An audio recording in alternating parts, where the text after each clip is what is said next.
pensez toujours que ce que je vous raconte là, c'est ma vérité. Ça ne veut pas dire que c'est la vérité. C'est ce que moi j'ai pu apprendre, comprendre, et je vous transmets à 100% ce que je peux savoir et ce que je peux connaître. Je ne fais pas de rétention d'informations. Et on est avant tout transmetteur, initiateur. On est guérisseur certes, mais ma première mission c'est de transmettre. Un pendule, on appelle ça un cristal de soin. On n'appelle pas ça un pendule normalement, bien que ça soit un pendule. Il a la même chaîne, le même cône avec la même information que l'autre, mais ici on a une grosse crosse en argent massif qui tient un énorme cristal à 8 facettes. Ce cristal-là, ce pendule-là, il va être donc très bon pour la voyance, pour les choses très hypersensibles et aussi pour le soin sur les personnes. Et ceux qui font déjà Reiki ou magnétisme ou autre, il faudra apprendre, quand vous prenez ce pendule-là, à ne rien faire du tout. C'est lui qui travaille. C'est comme ça que ça s'organise. Mais en plus de ça, il y a une guidance supérieure. Alors on l'écoute ou on ne l'écoute pas? On écoute son âme ou on n'écoute pas son âme? On écoute sa guidance, on se laisse de temps en temps guider ou pas? Et je reviens à l'objet. Quand vous travaillez avec ça, eh ben, la guidance supérieure qui d'habitude vous guide, si vous êtes magnétiseur, là, cette guidance supérieure, elle va se focaliser, elle va complètement phagocyter le cristal.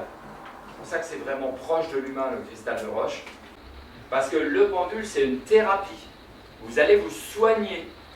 La plupart du temps, je te réponds, la plupart du temps, on ne sait pas ce que c'est lâcher prise, on n'y arrive pas. Je suis tout le temps en train de penser, je suis tout le temps en pilotage automatique, j'arrive jamais à lâcher prise. Pourtant, j'ai fait de la sophro, j'essaye de méditer, je fais du sport, machin, j'y arrive pas. Eh bien, faites du pendule. Parce que pour que le pendule marche, vous êtes obligé de lâcher prise. Ah, vous êtes dans la merde. Hein. Et là, vous vous dites, oh merde, ah bah alors je ne suis pas prêt qu'il marche. Mais bien sûr que si. Bien sûr que si.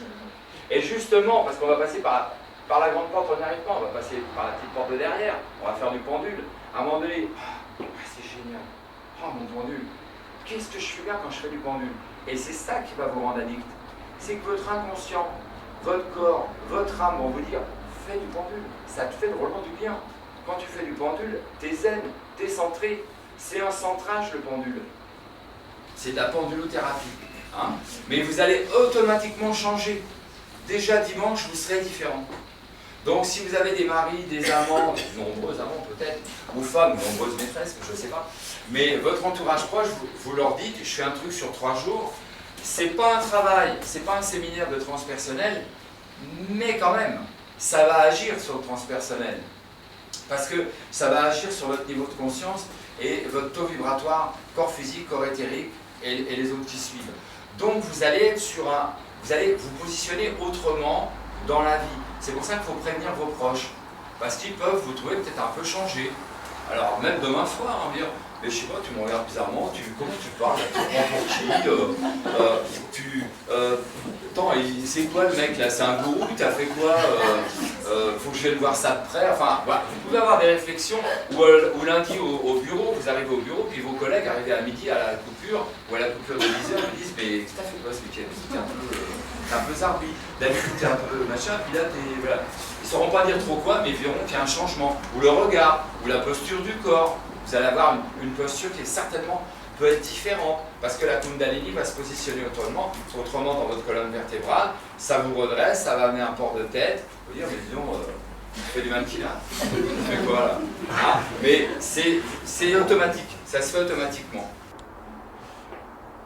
Par exemple, je prends l'exemple de Steve. Steve, c'est un patient, un jeune homme de 30 ans qui a très mal au poignet.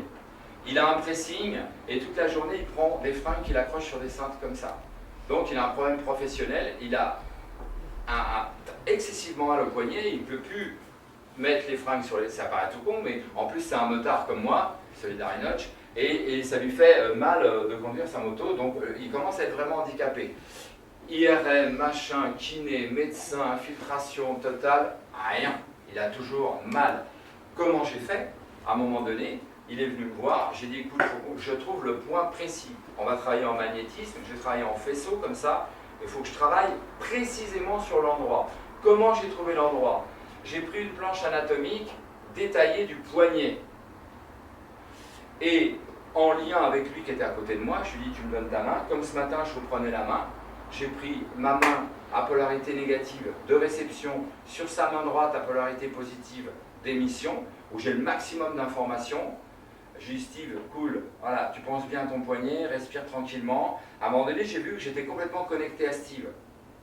Après, j'ai reporté cette connexion sur ma planche anatomique et j'ai cherché sur la planche anatomique, comme on chercherait quelqu'un qui est perdu en montagne sur une carte, j'ai cherché où était le point. Et à un moment donné, mon pendule m'a dit, c'est là le point. J'ai fait mon soin sur la carte anatomique, qui a été retransmis, et je vous assure, une séance, il a plus mal. Donc, je n'ai pas de connaissances anatomiques. J'ai travaillé en pure radiesthésie. Voilà. Donc, attention à votre centrage. Attention à ce que vous faites. Ou vous le faites, ou vous ne le faites pas. Mais vous ne le faites pas à moitié. Cette notion de juste doit toujours intervenir dans tout ce que vous faites. Est-ce que je fais ce que je fais, est-ce que c'est juste? Si on vous dit oui, banco t'y va. Si on vous dit non, hop, juste pour vous, juste pour l'autre, juste pour le karma global de l'univers, est-ce que je suis dans le juste? Notre univers vibre, émet des rayonnements, donc émet des fréquences. Alors quand je dis tout, c'est les minéraux, les plantes, les animaux, évidemment nous autres, les humains, mais aussi la matière, les objets, nos objets usuels. Votre tableau de bord de voiture émet une fréquence. Nos cellules sont émetteurs-récepteurs. Nos cellules ont cette faculté intelligente de pouvoir se connecter à une fréquence. C'est exactement le principe de la radio FM. Hein, on va s'indexer, on va penser à quelque chose et on va rentrer en fréquence avec ce à quoi on pense. On va envoyer un rayon mental vers cette chose et cette chose va nous répondre par sa propre fréquence. C'est ce qu'on appelle le rayon d'union. Le rayon d'union, c'est l'aller-retour. Je pense au cuivre, j'installe un rayon mental qui va toucher l'élément cuivre. Le cuivre va me répondre par sa fréquence propre cuivre en retour. C'est ça le rayon d'union. La lumière, la chaleur, le son. Par exemple, tous les phénomènes d'apesanteur, d'attraction terrestre, tous les phénomènes d'émergence tellurique, rayonnement cosmique, rayonnement radioactif, rayonnement électromagnétique, tout ce qui va toucher au déplacement, à la vitesse, au contact, au frottement, à la pression, à la compression, à la désintégration, tout ce qui va toucher à la chimie, tout ce qui va toucher à l'alchimie, tout ce qui va toucher à la pensée humaine et au champ vibratoire humain, tout ce qui va avoir un rapport avec les couleurs, avec les ondes de forme, les reliefs, les formes, et tout ce qui va être interactif entre le macrocosme et le microcosme. On touche donc l'univers quantique. Hein, si on travaille ensemble après en magnétisme et en guérissage, vous verrez qu'on travaillera souvent, je vous parlais de l'univers quantique, de soins quantiques. Du reste, il y a un travail de soins quantiques qui existe et d'alignement quantique qui existe maintenant. Mais pensez que ce mot quantique qui est souvent à la mode, tout est quantique. Quand je travaille en magnétisme, quand je recherche quelque chose avec mon pendule, je suis rentré dans l'univers quantique. Diaphragme, etc. C'est un petit peu comme mon histoire de plexus solaire, c'est ça un chakra. Les chakras, on en a partout. Les magnétiseurs, entre autres, vous verrez, vous avez les chakras du milieu des mains, qui est assez grand, hein, qui fait 5-6 cm pour certains, qu'on appelle christique, parce que forcément. Et on en a des petits turbos ou des doigts, on a des chakras partout. Entre autres, on a une ligne de chakras majeurs, 7 majeurs, sur l'alignement comme ça du corps, et je répète qu'ils ne sont pas matière, qu'on ne les voit pas, qu'ils existent, ce sont des vortex, hein, qu'ils existent pas dans le corps physique, mais dans le corps éthérique. Et les 7 majeurs, on va avoir entre les jambes, à l'aplomb du coccyx, entre les jambes comme ça, on va avoir le chakra racine, qui est indexé, lui, plus aux minéraux de couleur rouge, à la couleur rouge, qui est le centre du corps physique, le centre énergétique du corps physique. On va avoir niveau pubien le sacré. On va avoir dans l'environnement du nombril, ça dépend des gens, on va avoir le solaire. On va avoir Ajna Chakra, Anahata Chakra, ici le cœur, le chakra du cœur. on va avoir le chakra de la gorge, on va avoir le troisième œil, Ajna chakra, et on va avoir le coronal. Ces chakras majeurs vont venir capter et installer à l'intérieur du corps l'énergie, les courants électromagnétiques dans lesquels on vit. J'expire, j'inspire, j'expire. Donc vous comprenez que la respiration est importante dans la circulation électromagnétique, dans la circulation énergétique, la respiration est majeure. Si vous voulez bien travailler au pendule, respirez. Ces magnétorécepteurs, ces petites cellules-là, elles sont dans la zone pinéale, plus sur le devant. La glande pinéale, c'est le chef d'orchestre de tout le système glandulaire du corps. C'est pour ça que je préconise toujours pour les gens, il y en avait entre vous qui me disaient « Moi, je veux faire juste le magnétisme ». Moi, je veux vous voir avant. Parce que pour moi, ce que vous faites là, vous êtes déjà dans l'instruction du magnétisme. Ça commence par comprendre ça. Ça commence par savoir se servir d'un pendule pour mesurer, faire des choses et se mettre dans un certain état. Et là, vous pouvez accéder au magnétisme. Quand je travaille au pendule, j'ai lâché prise. Un travail de radiesthésie, un travail de pendule, c'est avant tout un travail cartésien de réflexion et de stratégie. C'est à propos des différents 12 capteurs qu'on a dans notre corps. Ces capteurs contiennent des cristaux de magnétite, comme les magnétorécepteurs, les petites cellules dont je vous parlais dans la tête. On en a aussi dans le corps. On en a. Donc c'est du vrai cristal de magnétite, ça c'est physique. Le mot radiesthésie, il vient du latin rayon, radius, et du grec sensibilité, esthésie.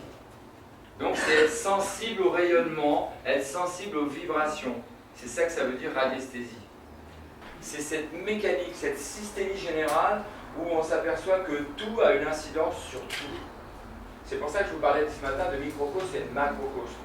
Voilà, le microcosme, la petite cellule, le petit atome que j'ai au fond là, et le macrocosme, l'univers. Et bien ça c'est une seule chose. Vous faites 10 minutes de pendule, vous posez le pendule et waouh, buvez un verre d'eau et dites je suis bien, je suis. Non. Est-ce que la table est en verre? Non. Est-ce que la table est en PVC? Oui. Là, ma question c'est est-ce que la table est en quelque chose, point d'interrogation. Ça, c'est quand on est débutant. Il faut poser une question. Alors, on pose une question. C'est une phrase, il y a un verbe, il y a un adverbe, il y a un machin, il y a un point d'interrogation au bout. Mais c'est long pour là-dedans, pour la mécanique. C'est trop long. Parce que lui, il a envie de vous répondre. Tac! Et vous, blablabla, et blablabla, et blablabla. Et vous embrouillez le truc. Et ça ne marche pas, souvent. Comment faire? Alors, au début, vous ferez comme vous voudrez. Vous poserez la grande phrase avec le point d'interrogation, mais c'est pour vous inviter très vite à réduire ce process en quelque chose d'affirmatif très court. Il faut être très bien renseigné sur ce qu'on cherche. Il faut maîtriser ce qu'on cherche. Si on ne sait pas, si vous cherchez du cuivre et que vous n'avez aucune idée de à quoi ça ressemble et qu'est-ce que c'est que du cuivre, vous n'allez certainement pas trouver du cuivre.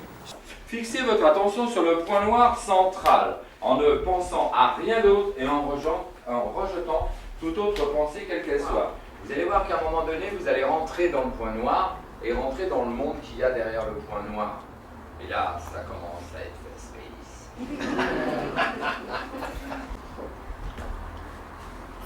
Donc, c'est pur de chez pur de chez pur. Donc, ça retransmet l'intégralité de la lumière. Le but, c'est ça, hein. C'est la pureté, et pour que ça soit phagocyté par le monde spirituel d'une façon absolument à 100%. Donc vous regarderez, vous les regarderez là, il y en a en vitrine, que vous sachiez que ça existe. Pensez qu'une pierre a un seul message vibratoire, une seule fréquence. Ma main droite, si je suis droitier, ou l'inverse, si vous êtes gaucher. Hein. Là, je mets mon embout ici. La petite boule, l'embout, et c'est là que ceux qui n'ont pas d'embout à leur pendule vont dire ah ah, et voilà, ils vont voir que c'est nécessaire d'avoir un embout.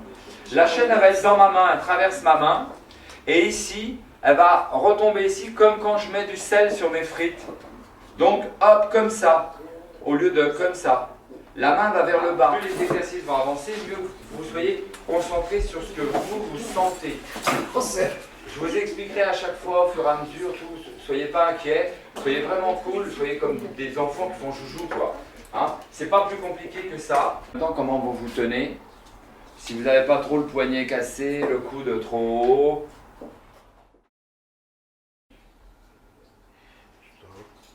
D'où l'importance de savoir maîtriser quand même, parce que, et je le désarme.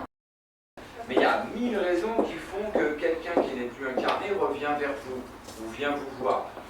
D'abord parce que vous êtes médium et que c'est accessible et facile pour lui. Là, on revient à notre traduction pendulaire où je vais vous faire enregistrer un témoin et après vous allez chercher à reconnaître ce témoin dans des enveloppes fermées. Donc on va vous donner 2 enveloppes.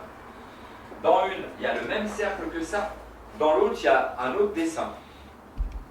C'est-à-dire, j'enregistre mon témoin.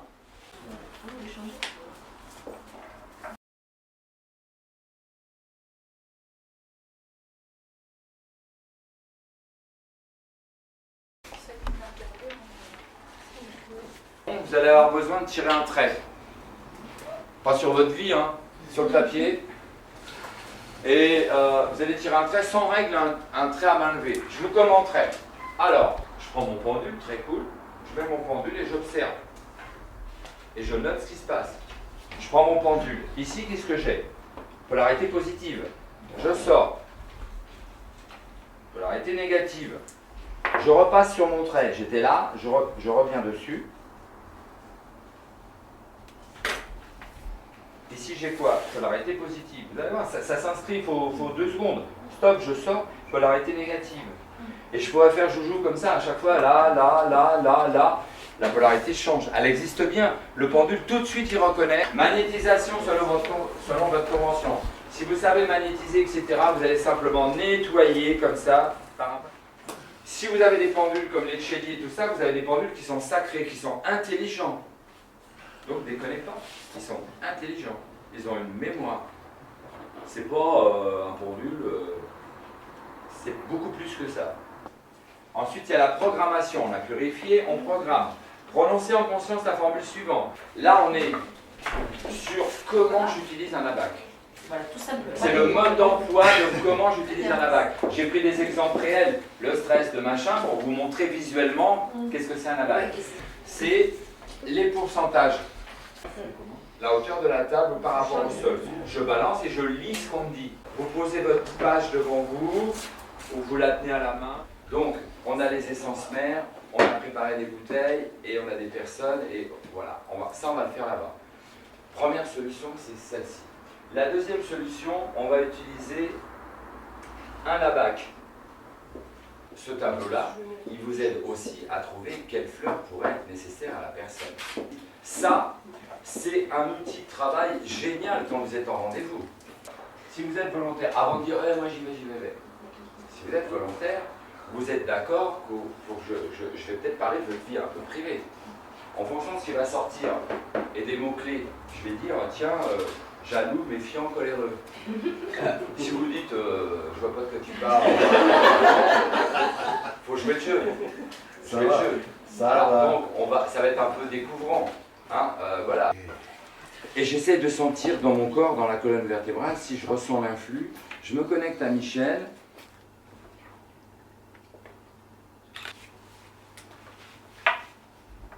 Alors, on pourrait s'arrêter là, on développe un petit peu pour voir si ça te correspond, ce que je disais tout à l'heure. Ou imaginative, romantique. Est-ce qu'il y a des mots dans ces mots-clés? On est d'accord. J'en ai 6 moi qui te correspondent. Moins 10. J'écris pas, je fais OK. J'écris moins 10 si vous voulez, mais sinon je fais OK, je considère que c'est bon.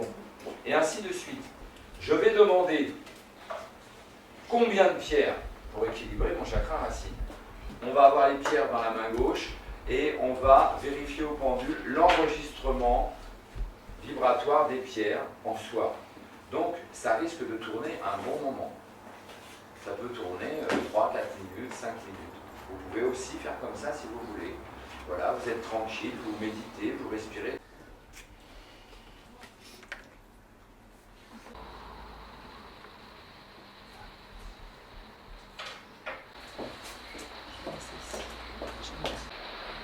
La troisième journée où, l'air de rien, sous un prétexte de découvrir la radiesthésie, le pendule, etc., vous travaillez aussi sur vous-même.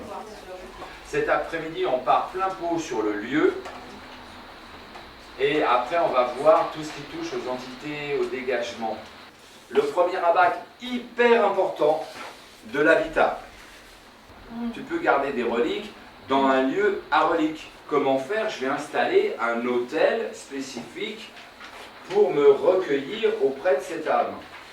Donc dans ma maison, je vais chercher un endroit. L'idéal, c'est un petit placard, une niche. Le placard, c'est bien parce qu'on ouvre la porte, on ferme la porte. Personne ne le voit. Faire et pas mélanger avec les reliques de quelqu'un d'autre. Pensez que quand vous allez rentrer chez vous ce soir, votre gardien du seuil sait que vous savez.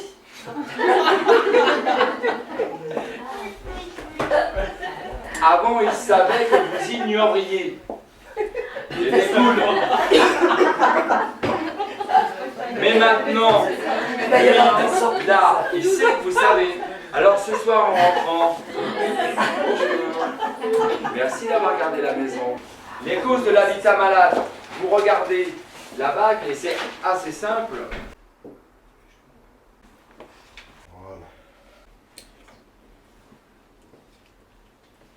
Les tailleurs de pierre, ils avaient un pendule à la main et une pierre, grosse pierre, à un plus, à un moins. Les compagnons, c'est ça. Hein, ils savaient très bien que plus, moins, plus, moins, plus, moins. Ils installaient ce que je crois qu'on appelle un chaînage. Le chaînage, c'est pas juste le chaînage qu'on fait autour des maisons. À cette époque-là, c'était un cheminement. Les pierres, elles étaient comme ça. Et elles construisaient la cathédrale comme ça. Ça installait exactement ce que vous avez vu sur les orgonites là-bas. Vous avez vu en dessous un fil de cuivre en spirale qui envoie la fréquence, qui stimule, comme le triskel là-bas. Ça installe un vortex. L'hexagramme ou étoile à 6 points est un symbole très ancien. Le schéma de cette étoile représente 2 triangles. Quand vous regardez bien, c'est 2 triangles à l'hexagramme. Cette étoile représente aussi les forces d'en haut, cosmiques, et les forces d'en bas, telluriques. Autre chose, ils ont installé les combinaisons chiffrées. Alors, entre autres, vous voyez, le gaz de ville, on peut le neutraliser avec un 24. On va parler des ondes nocives. Ou plutôt, j'aurais dû le titrer autrement, les effets des ondes nocives. S'il y a une faille dans un jardin, dans le sol, vous regardez bien. S'il y a de la pelouse, par exemple, les courants telluriques, c'est les réseaux Hartmann et les réseaux Curie. Ce sont des courants énergétiques telluriques de la Terre. Ils ont été identifiés comme étant le réseau Hartmann, réseau global, qu'on appelle souvent, et le réseau Curie, qu'on appelle diagonal. Ces réseaux ont une réelle influence sur l'équilibre d'un lieu, sur les plantes, les animaux et les hommes qui séjournent de façon sédentaire. Après, on va utiliser des baguettes de radiesthésie. Ça pour chercher de l'eau, non? Non, là, je suis branché Hartmann, là. On peut chercher de l'eau aussi, mais là, je ne cherche pas d'eau. Là, je vais déterminer où j'ai une barrière Hartmann. Voilà, tu vois. Et pas sur la cheminée cosmotellurique, il n'y en a pas partout, mais ça existe. Et sachez qu'on les déplace spirituellement. Un cabinet de travail, c'est où? Un vrai cabinet qui est installé de thérapeute, de radiesthésiste, ou c'est la pièce que vous avez choisie chez vous pour travailler. Il y a des entités dites malfaisantes, on va dire ce mot-là, et d'autres bienfaisantes. Souvent, dans le langage courant, entité, on pense négatif, pas bien. Mais un maître ascensionné, c'est une entité. Hein. Donc faites gaffe, entité, comment quoi. Le dégagement d'une entité, le dégagement de quelqu'un qui a une entité sur lui. Alors déjà, vous vérifiez tout le temps, est-ce qu'il y a bien une seule entité? S'il y en a plusieurs, est-ce que vous les dégagez tout en même temps ou les unes après les autres? Vous checkez bien, hein, pour bien savoir ce qu'il en est. Vous avez 3 rituels, en fin de compte vous en avez un seul. Je l'ai simplement écrit 3 fois de façon différente. Une première fois, nettoyage d'un lieu. C'est un turbo le truc. Alors je me suis dit quand même, je vais être sympa, et je vais faire 3 séparés et ils n'auront pas à se prendre la tête. Je dégage un lieu, je prends le lieu, je dégage quelqu'un, je prends quelqu'un. C'est un rituel qui vient directement du monde chamanique. Hein. Commencez par une courte méditation, ça c'est le conseil que je vous donne. Vous vous posez, vous respirez, vous méditez, vous vous centrez pour être prêt à faire ce genre de choses. Je demande une intervention en la faveur de...